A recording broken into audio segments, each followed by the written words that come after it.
Welcome to UMN Inform Student Chapter Faculty Seminar. Thank you all for coming. This is the last seminar of this semester. Today we invited Professor Yiling Zhang from ISYE department. Professor Zhang's research interests are in stochastic programming, integer programming, and nonlinear programming. Applications includes risk analysis of energy systems, healthcare operations, and transportation systems. Her research has been published in top-tier journals such as Operations Research, SIM Journal Optimization, and Manufacturing and Service Operations Management. Her work has been recognized by several awards, including Honorable Mention for Informs Optimization, Society Student Paper Prize, the Richard and Eleanor Turner Prize for Distinguished Academic Achievement, and the Multi Prize for Best Student Paper in Optimization. Without further ado, let's welcome Professor Zhang to give us this talk.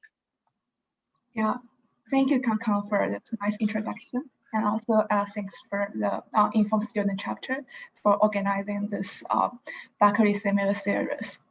So today, this talk is going to be about distributionally robust chance constraint, especially about the chance constraint with right-hand side uncertainty. So the problem is going to be built up on a building load control problem. So this is a joint work with my collaborator, Jingdong from Oak Ridge National Lab. So I'll first start with the problem background and then present the DR chance constraint model and then adjust for variant of that. So the motivation of this problem is from the imbalance issues between electrical supply and demand. The imbalance issue can result in reliability and resiliency issues. Nowadays, with growing environmental consciousness and government regulations, there expect to be more renewable energy supplies in the power grid. So by 2040, they expect to be 29% of total electricity generation from renewable energy sources. So typically, this renewable energy supply, they are not consistent and predictable, meaning that they cannot be adjusted according to the changes from the power grid. Therefore, the higher penetration of renewable energy sources can increase the imbalance issue between supply and demand. So one solution to handle the fluctuating renewable energy sources is to use a pure energy storage, such as big battery, so that we can absorb the excessive supply from the power grid, or we can release the stored energy back to the grid when it's needed. But economically, this may not be a wise choice because of huge capital investment and maintenance cost for this pure energy storage. Then what else can we do to compensate this fluctuations resulting from renewable energy sources? Before answering that, let's first look at what happened on the demand side.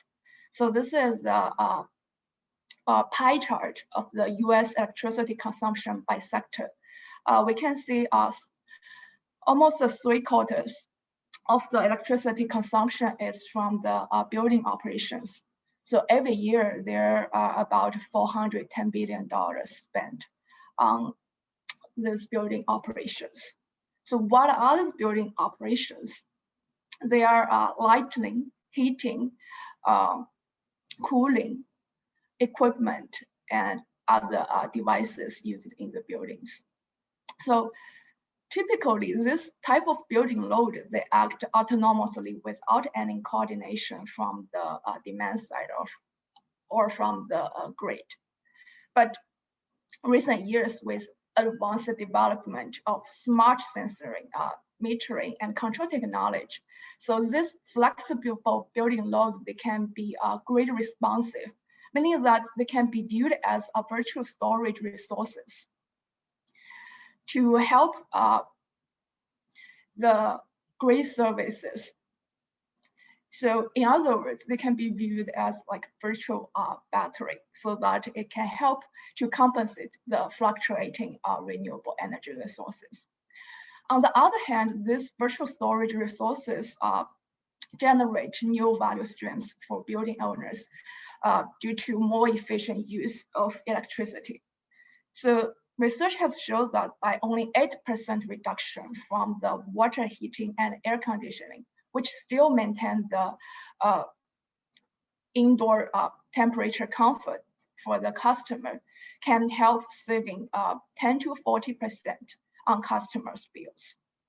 And for the grid side, with this virtual storage resources, now we have less need for electrical storage and lower integration cost. So research has shown that about $13 billion can be saved per year of those avoided grid investment. Therefore, we can actually consider this flexible building load as virtual storage resources to compensate the fluctuating renewable energies. We are particularly interested in HVAC systems of the building operations.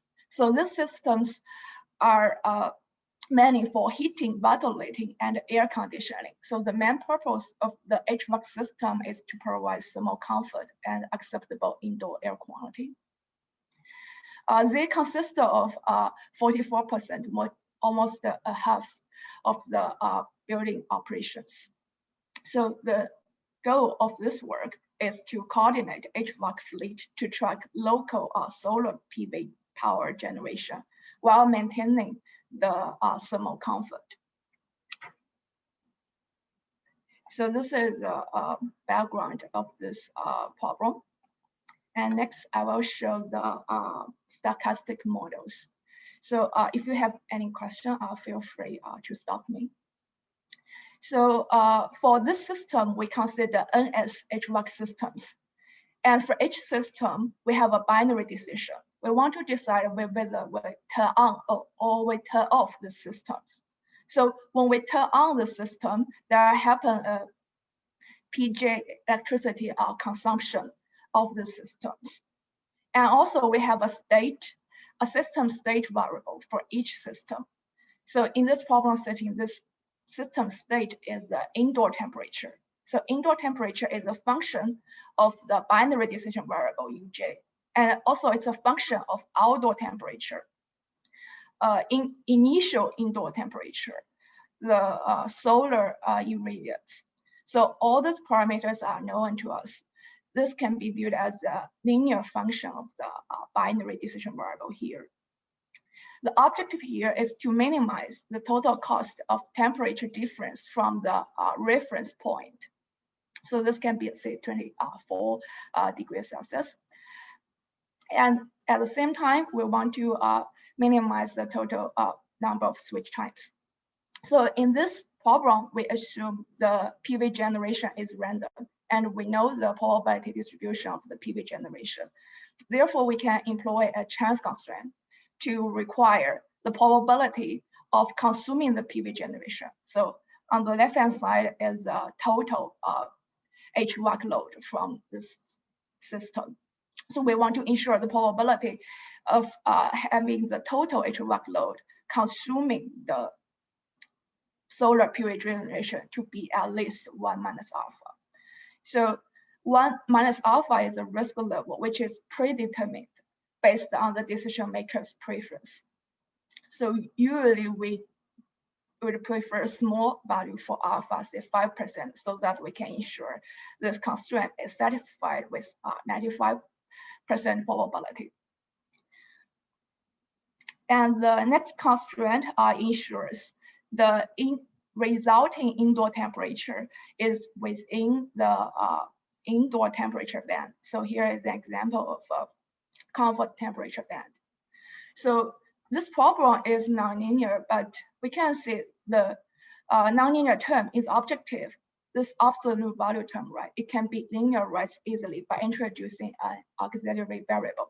So the difficulty of handling this model is from the chance constraint.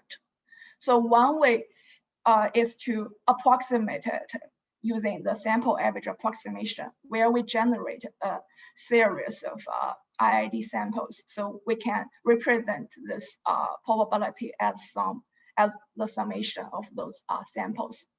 Right, then the resulting problem can become a mixed integer linear programming. So we have an MILP, which can be solved efficiently by commercial solver already. And we can see one prerequisite for this model is we have to know the probability distribution so that we can generate those IID samples. But in practice, this probability distribution may not be easily estimated. So in the case when we do not have an accurate estimate of that probability distribution, we would like to consider a distributionally robust model. So now, instead of considering a specific probability distribution, we consider a set of plausible probability distributions. So for any probability distribution within the set, we require this chance constraint to be satisfied. So in other words, for any probability distribution in the set D, the worst case probability of consuming the solar PV generation locally should be at least 1 minus alpha. Now, the difficulty of solving this problem is from how we handle this DR chance constraint. So for this DR chance constraint, we only have uncertainty on the right-hand side of this inner constraint here, right? And also another feature of this chance constraint is we have binary decision variable here. So we call this as a DR chance constraint with right-hand side uncertainty. So from now on, this talk will be focused on how we handle this DR chance constraint with right-hand side uncertainty. So all the results I present later, they can be generalized to general DR chance constraint with right-hand side uncertainty. And after that, I will present an adjustable model where this alpha risk is no longer a predetermined parameter, but a decision variable. So that's the adjustable variant I just mentioned before. So all the results for the adjustable variant, they can also be extended to general adjustable DR chance constraint with right-hand side uncertainty. So let's first say what ambiguity set we consider here. So we have two types of uncertainty set. One is the moment-based ambiguity set. So we can first calculate the empirical mean and empirical occurrence matrix based on the samples we have. Then the moment-based ambiguity set is constructed from two parameters, gamma 1 and gamma 2. So for this type of ambiguity set, what we consider here is when we do not have enough samples here, then the empirical mean and empirical covariance matrix generated here, they may not be the true mean and true covariance matrix of the true underlying distribution. So we want to introduce some ambiguity on the empirical mean and empirical covariance matrix. So that's the reason we introduced these two parameters, gamma 1 and gamma 2. So the constraint ensures the true mean lies in an ellipsoid centered at the empirical mean and bounded by gamma 1. And the true covariance matrix is bounded above by this gamma 2 sigma positive semi-definite cone. So we can see the larger values of these two parameters, then more ambiguity we consider around these two moment.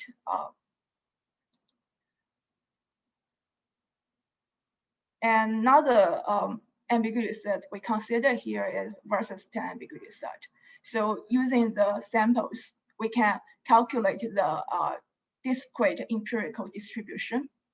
And the Wasserstein ambiguity set can be viewed as a ball centered at this discrete empirical distribution with a radius of delta here.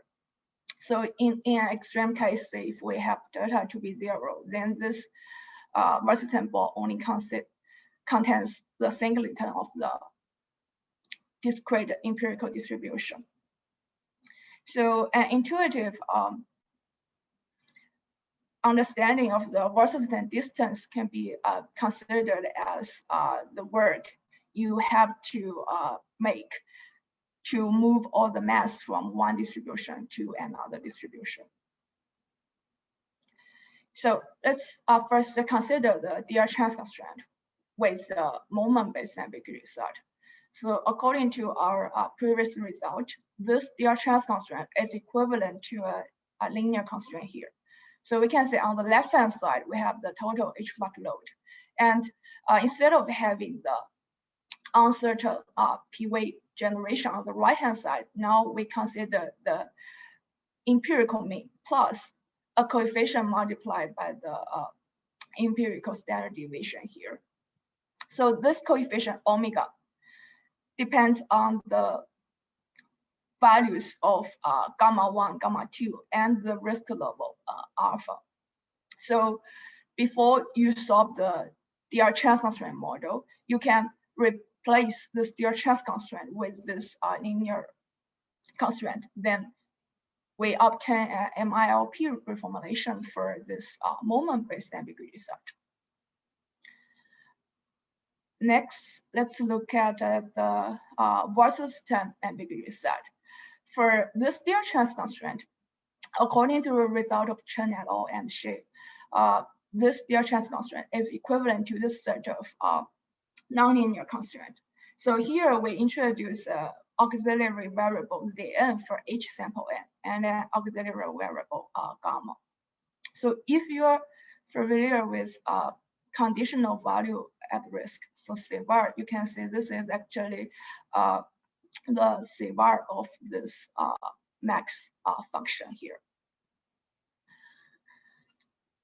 So for this reformulation, we can see these three constraints are linear. So the only non-linearity is from the max operation here, right? So one very straightforward approach to linearize this max operation is to introduce big M constant and binary decision variable, right? So here we can introduce a binary decision variable. When this, between these two value, if this supply demand mismatch is positive, then this binary variable will take value 1.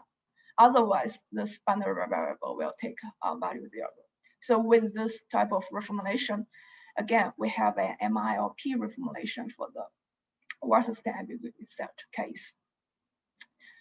So for this MILP formulation, we have n binary variables, 3 n constraints. So n is a sample, the number of samples we use to construct the ambiguity set.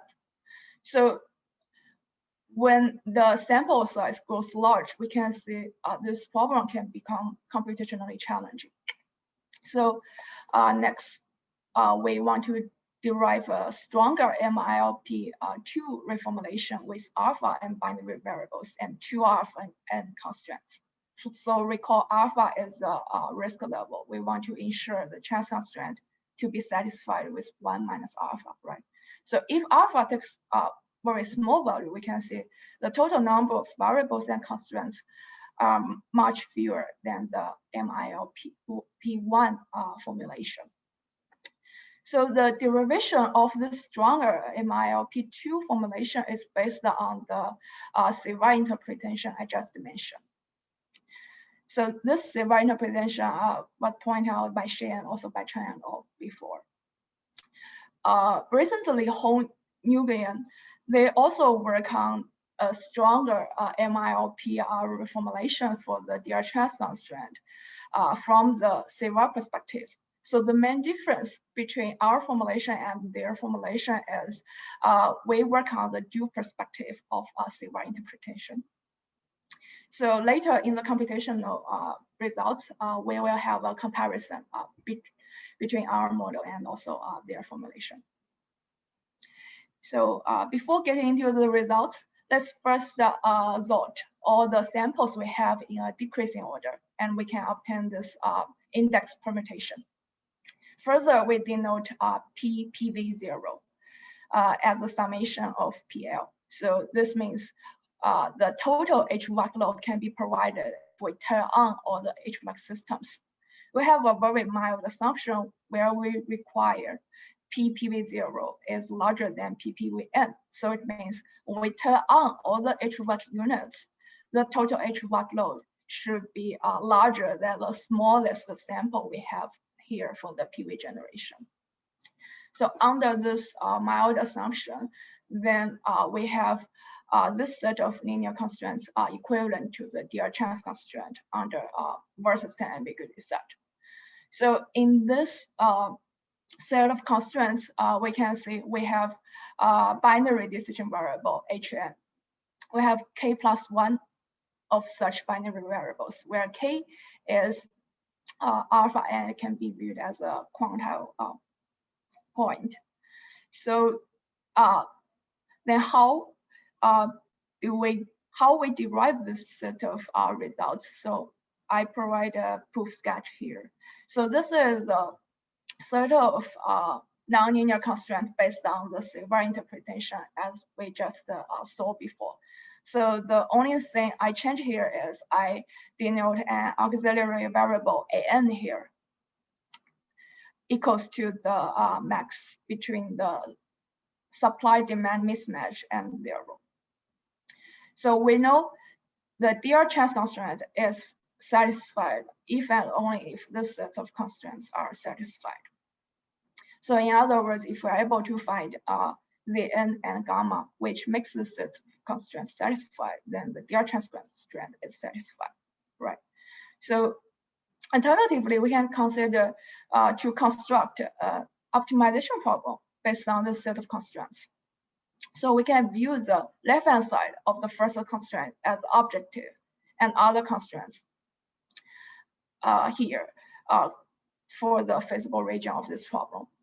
So after we solve this minimization problem, if the optimal value is less or equal than negative delta, then we know there exists a feasible solution of Zn and gamma which satisfy the original set of constraints, right? It means the DRCC constraint is satisfied. So now we want to figure out the optimal value of this problem so that we don't need to solve this problem to figure out the optimal value. We want to represent this optimal value in some parameters and variables. So instead of looking at this primal problem, we want to consider the dual problem. Notice for this problem, the decision variables are Zn, gamma, right? So for this moment, you may consider the binary decision variable U here as a given parameter. Then this is a linear program of Zn and gamma. So strong dihedral here. Now we have this dual problem where we maximize the dual variable pi n here. So now we want to ensure the optimal value of this dual problem is less or equal than negative delta. So the reason we look at the dual problem instead of the primal problem is that we are able to figure out the optimal solution for the dual problem easily.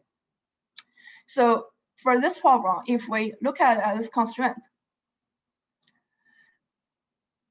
we can see this is very similar to a relaxed knapsack problem, right? But we have negative coefficient for each item here, right? So the relaxed knapsack problem can be solved very efficiently by greedy algorithm, where we need to put more weight on pi n with smaller an, right? So this is the definition of an. So we can see with a fixed UL here, the order of an actually depends on the order of PPVN, right? So now we need to use the index we mentioned before. So this is a decreasing order of PPVN. Then this is an increasing order of AN, right? So as the optimal solution would place more weight on pi n with smaller AN. So for the pi n with smaller AN, we'll let pi n just to be the largest value it can be, which is 1/n, right? As the optimal solution, this constraint will be binding. Therefore, the optimal solution looks in this form, where we have 1/n for the first k pi n. And if alpha minus k/n is still positive, then we'll assign this value to pi k plus 1. So k here is alpha n. So this solution is not surprising, because if you consider the Servat interpretation, then you can say this is a dual optimal solution for the Servat interpretation, right? Now, let's refresh. Our goal here is we want the optimal value of the dual problem to be less or equal than negative delta, right? So this is the optimal value of the dual problem. Now, this optimal solution suggests that any elements after k plus 1 are all 0, right? So instead of considering the summation from 1 to n, now we can only consider the summation from 1 to k plus 1.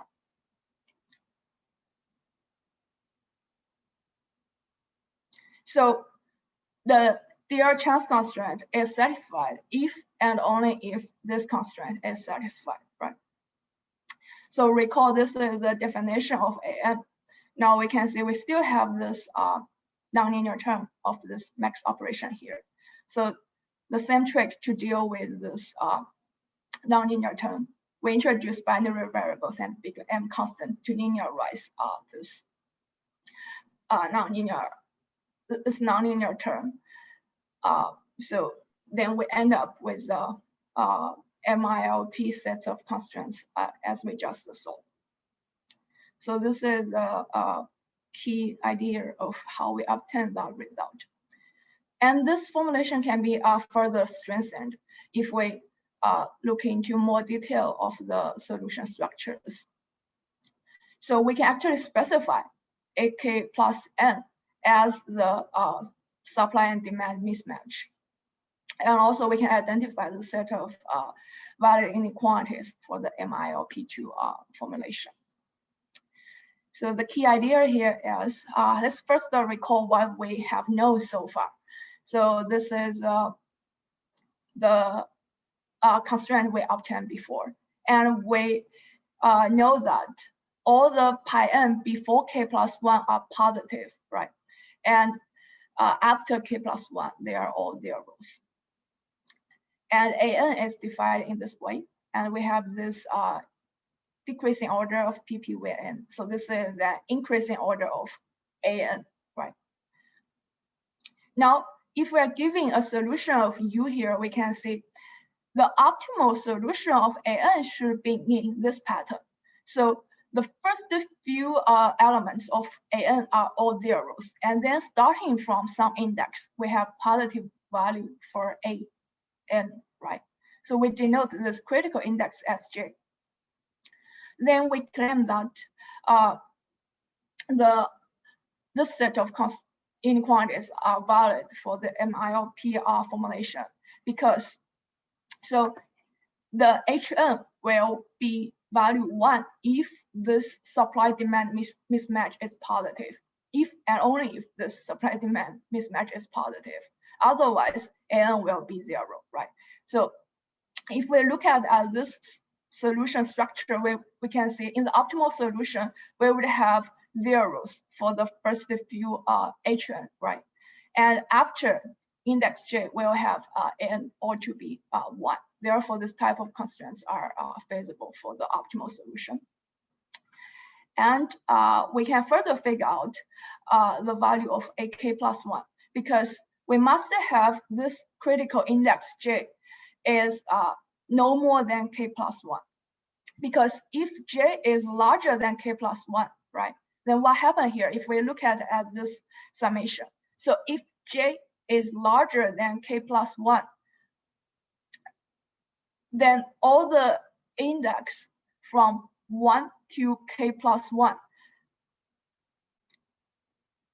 then all the value of AN from 1 to K plus 1, according to this pattern, we know they're all zeros, right? Then we have 0 on the left-hand side. The right-hand side is negative delta. So delta is the radius of the Wasserstein ball. So this is a positive value. Then negative delta is negative, right? Then we have 0 is less or equal than a negative value. So we can say we must have J to be less or equal than K plus 1, right? Then this suggests K plus 1 to be a positive value. Therefore, we have this representation for a K plus 1.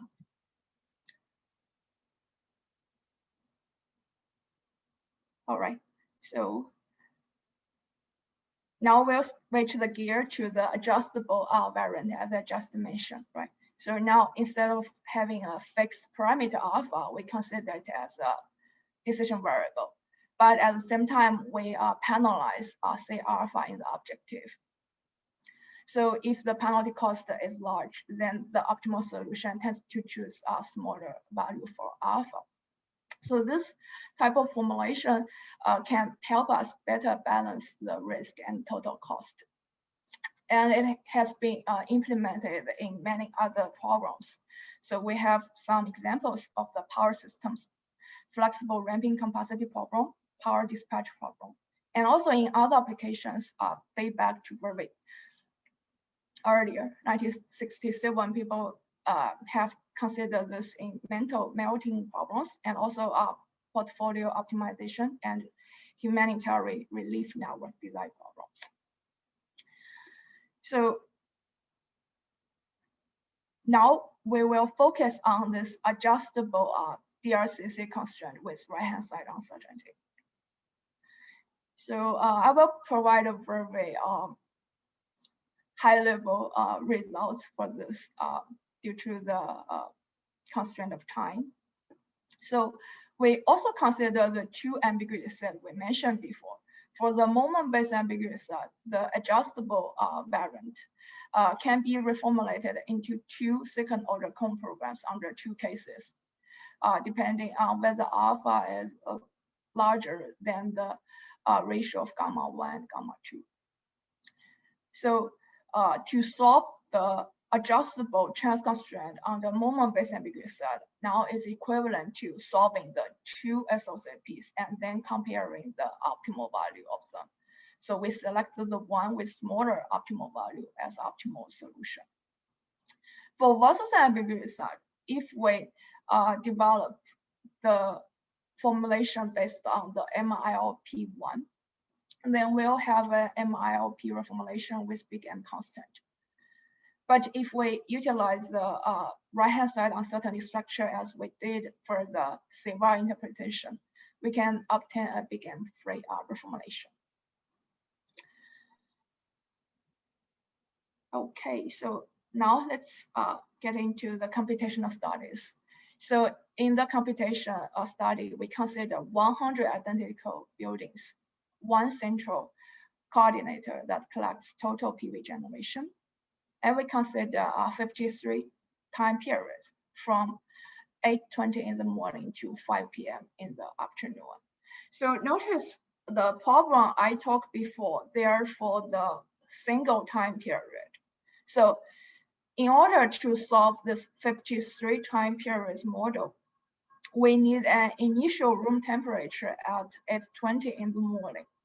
So we can solve one DRCC model, and then we obtain the resulting indoor temperature as the input for the next time period. So we need to sequentially solve 53 control problems.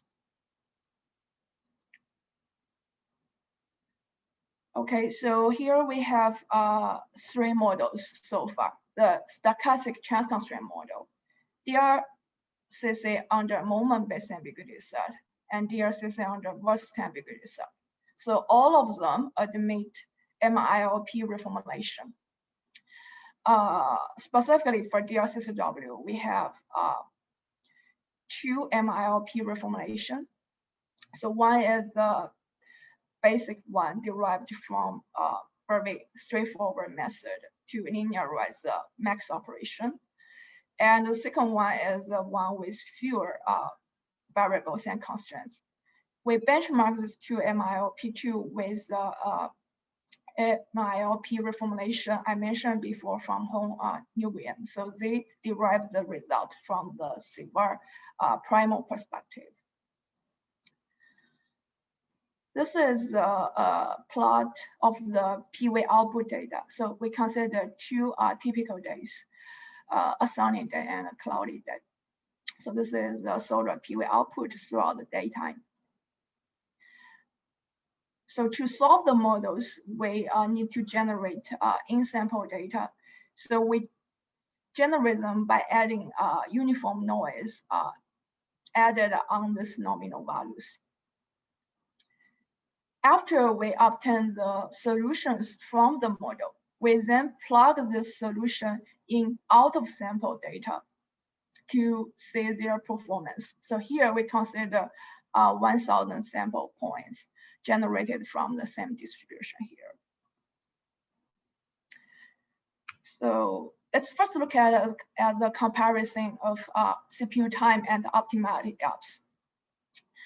So we consider different settings for the risk level 1 minus alpha and the radius of the Wasserstein delta, right? So we have 4 cases. For each setting, we have 5 instances, and we solve the model based on different number of samples from 100 to 3,000.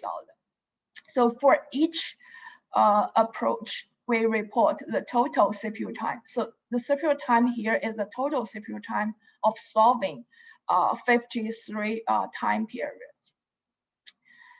And if any of these time periods cannot be solved to optimality within the time limit. So time limit here is 100 seconds for each time period.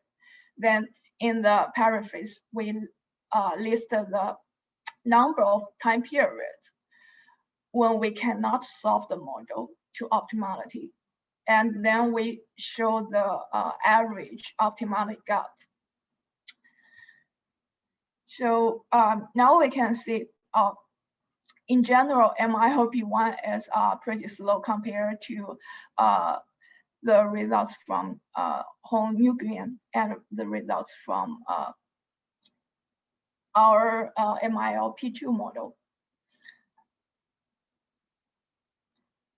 But if we further compare the MILPH and MILP2, so we can see when the sample size is small, most of the time, the MILP2 model is slightly faster than MILPH, and similar for the sample size of 500, right?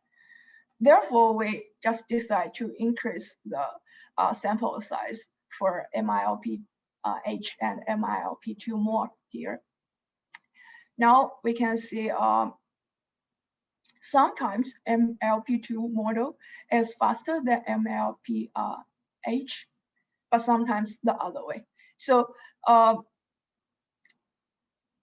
overall, we can say MILPH performs better when we have a larger radius of the Wasserstein ball, right? And also when we have a higher risk level. So in practice, people are kind of interested in a higher risk level here, right? Because we want the chance constraint to be satisfied with larger probability. But in order to compare this 2 MILP reformulation, we further consider lower risk requirement. So we consider 1 minus alpha equals to 10%, 20%. So in this table, we only show the average CPU time and optimality gaps performance. So the more detailed results can be found on the paper online, which I'll provide the link later. So for this lower risk requirement, we can see again, MILP1 is still quite slow. So almost every model, every instances cannot be solved within the time limit. For the MILPH and MILP2, so our model performs much better when we have low risk requirement here, especially when we have the large sample size here. Next, let's see how the solution looks like. So we are interested in how this how the HVAC load tracks the change of PV generations. So in this graph, we have after obtaining the optimal solution, we can calculate the total HVAC load for each time period, right? And then we can generate the plot for each approach here. So here we have red line for DRCCM, green line for DRCCW, and blue line for CC. The lighted blue color areas are the fluctuating PV generation samples. So we can see all three approaches actually track the trend of the solar PV generation very well. But the two DRCC model, they provide a slightly higher HVAC load compared to the CC model. The same thing we can also observe from the cloudy days data. So a direct result of having a higher total HVAC load is we have relatively lower indoor temperature. So here we consider 100 buildings over the 53 time periods, right? So we have each line here is for one building. And again, we use red for DRCCM, green for DRCCW, blue for CC. So we can say that DRCCM is relatively lower than the DRCCW and CC model, but all of them are within this comfort band. So after obtaining the optimal solution, we want to simulate their performance in the out-of-sample data sets. So we calculate the probability of locally consuming all PV generations as the index of the performance. So the probability is calculated as the percentage of scenarios where total HVAC load is larger than the solar PV generation. So here we want to analyze the impact of number of scenarios on the solution's performance. Therefore, for all three models, we solve them using 10 data samples, and then we solve them using 100 data samples. So the performance of the 10 data samples are shown in dotted lines. The performance of the 100 samples are shown in solid lines. So we can see for DRCCW, the green color, and for CC, the blue color, the difference between the solid lines and dotted lines are very large compared to the DRCCM, right? So that suggests the DRCCM is less sensitive to the sample size compared to CC and DRCCW. So similar observation from a different choice of risk level. Hi, Yiling. I have a question about that. Yep. So it looks also here like the DRCCM was the moment-based one, right? Yep. That's getting it's getting a much higher probability than the target probability, which probably means it's somewhat suboptimal, right? Because you kind of, to be optimal, you probably want that constraint to be like very close to binding, right? So obviously, depending on like what is the problem you consider here. So if you consider the DR chance constraint problem under moment-based ambiguity set, then it's optimal under that setting. But both of these are approximations to like the true, I mean, both of these are kind of approximations because you don't know the true probability, right? Yeah. So one is you build an ambiguity set where you match moments, and the other is you build an ambiguity set where you put everything, take everything within the Wasserstein ball. But then, I mean, in some sense, you want to compare to like how it performs on the actual distribution, right? So they should be comparable in some way on the actual distribution too, right? Somehow. By comparable, like you mean the probability of consuming or PV generation should be close to each other? Well, I'm just thinking, I actually don't remember what the objective was, because this is your chance constraint, right? Yeah. So this is kind of like you're checking how whether you're satisfying your chance constraint. Yeah. But so I don't remember what your objective is, and maybe I just missed it and you compared their objective performance too. But I'm just thinking if the red one is like it's going way overkill on the constraint actually, right? Yeah.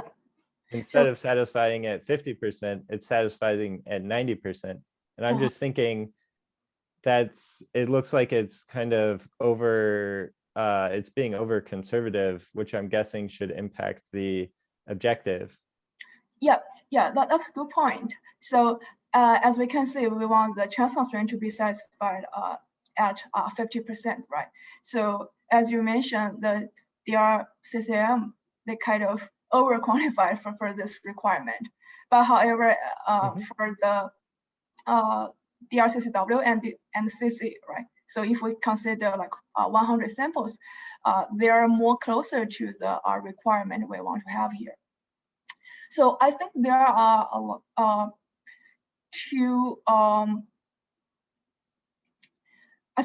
two keys like to answer your question. So one is this is the risk level we want the chance constraint to be satisfied, right? But what we require is that the probability of satisfying or of consuming all the solar PV generation is at least 50%. But we do not really have any preference if we want like higher probability of satisfying that or not, right? So in that sense, so if we do not really favor a higher probability of satisfying that constraint, then this may not be preferred. And another issue here is this probability actually depends on how we generate this out of sample set, right? So in this experiment study, we generate the out of sample set using the same distribution as we generate the in sample data set. I think the underlying assumption here is we kind of trust the data we obtain to solve the model. So, but in a setting, say, if the distribution of the sample data set is very much different from the underlying probability distribution, then this probability can be different. Right, you can get things like drift, where there's a trend over time. Yeah. And these methods don't predict a trend in the future. So they would just like build it off of what's happened in the past. So that's an important assumption to point out that I didn't think of. And I really agree with you. The DRCCM, they are more conservative compared to the other two models. But this is something we want to demonstrate by this result, so that when the decision maker decide which model they want to go with, which ambiguity set they want to consider. So this may provide some insight about that.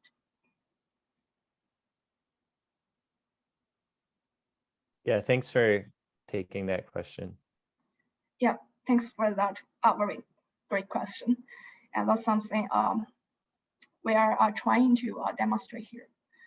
So to conclude, we studied the ability of aggregated HVAC loads to absorb solar fluctuations when the solar PV generation is uncertain. And we formulate this problem as a stochastic chance constraint and DRCC models under 2 ambiguity sets.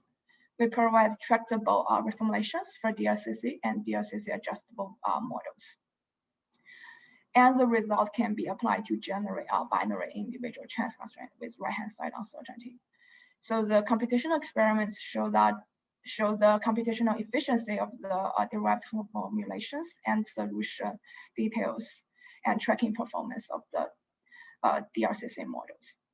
So more details can be found from arXiv.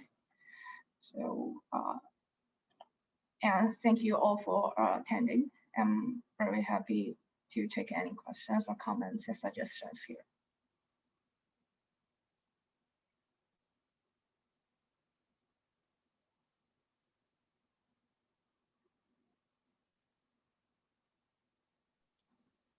Any questions? Yeah, so I'm also kind of curious how well the distributionally robust models do compared to a stochastic optimization model, or just sample average approach for the chance constraints. Did you compare those? Because I know in theory you can get more, you probably get, especially in lower sample sizes, you probably get a better chance of satisfying your constraint. Like the sampling error and sample average is probably going to have a bigger effect. But did you do any? Is that the CC on the right? Yeah. Oh, okay. Okay, so that you did compare that. Okay. But it doesn't, I don't know, there's a lot of lines, so it's a little hard to compare, but it doesn't seem like the DR, well, maybe the DR did a bit better in satisfying, like the Wasserstein seems like it also has a lot of sample dependent error. Yeah, I kind of would have guessed it would be a bit more stable, like a lot more stable than the sample average, but it looks like it's yeah, it's a little hard to tell visually, but visually it doesn't look like that much more stable. Yeah, I would say this result, they also have some sample errors because it actually based on the out of samples that you generate, right? Maybe if you compare across many out of sample sets, maybe DRCCW can be more stable than CC here. Yeah, it should also be less susceptible to the kind of things that you were talking about before. Like if your distribution isn't entirely accurate, that should affect sample average more than it affects the DRO approaches. Yeah. Okay. Yeah, that's interesting. Yeah, and also for the sample average approximation, so there is a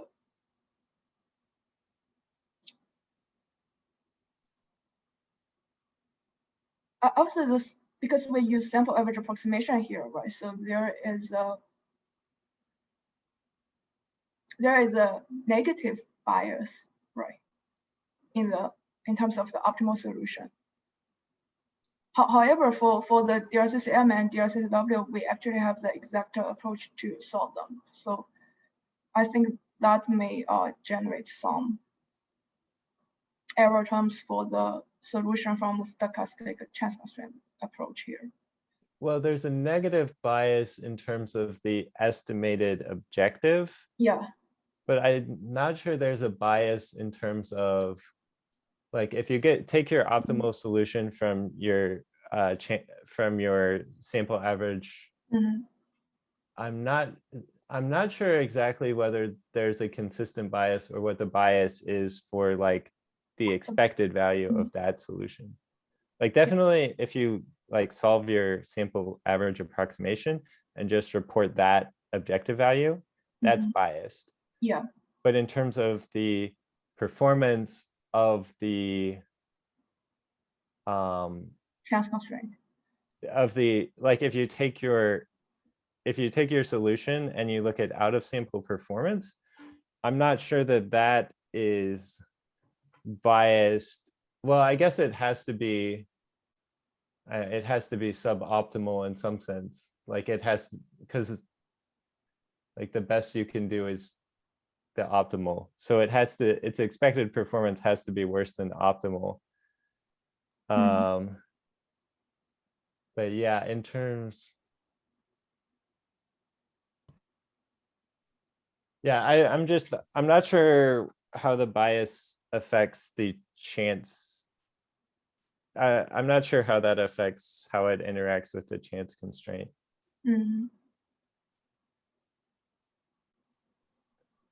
Because so for the chance constraint, I think that should be somewhat unbiased. I mean, the estimate of the probability is unbiased. I've kind of lost the lead of what we were talking about, but I think originally you're thinking of the comparison like between DRCC models and stochastic chance constraint models. Yeah. Yeah, so I think, I mean, the probability coming from sample average approximation, that's an unbiased estimate of that probability. But then, yeah, so yeah, you just have sample error. You just have the variance in the sample. I think like because you just mentioned, it seems like it's hard really to tell like which one is better between DRCCW and CC, right? So my understanding of preferring DRCCW over CC is so in many problems there's just like randomness or noise from your data which cannot be removed. Then I think DRCCW may provide you a way like by modeling this uncertainty or randomness in your model without ignoring them, because they are like problem inherent, so which you cannot remove here.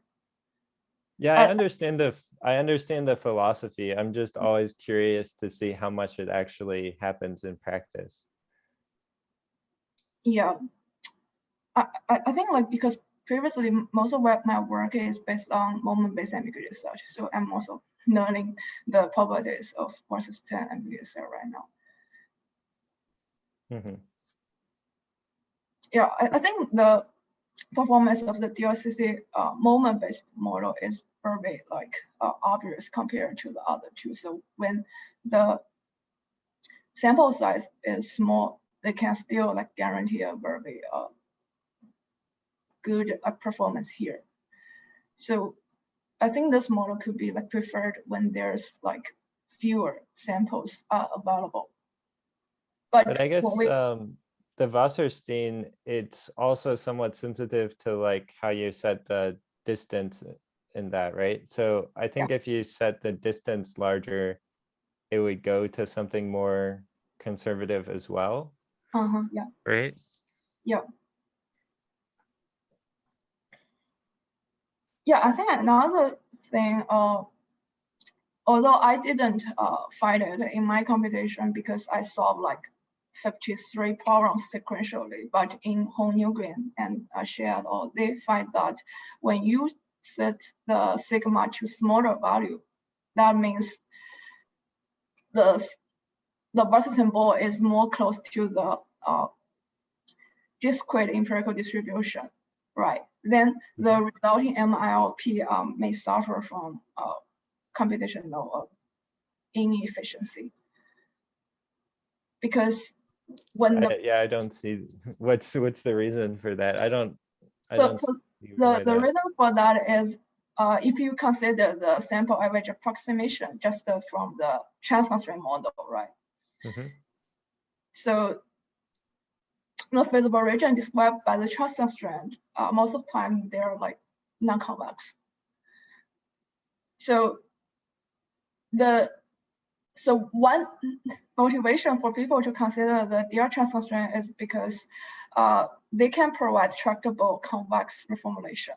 So when this radius is closer to 0, meaning that this model is, or the feasible region described by the model is closer to the non-convex feasible region. So it somehow it's like smoothing, sort of. Yeah, but they don't really have any very rigorous theory there, but they just show that illustratively. Well, I don't think you can come up with rigorous theory about efficiency of integer programs. They're all exponential worst case. Yeah.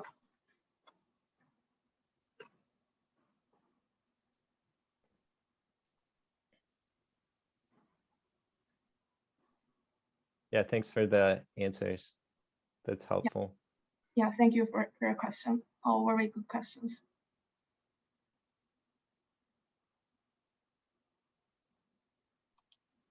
Are there any other questions?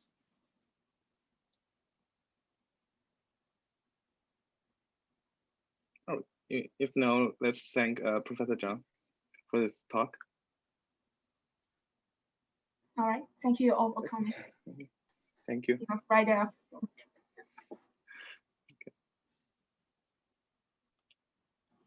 Thank you all for coming.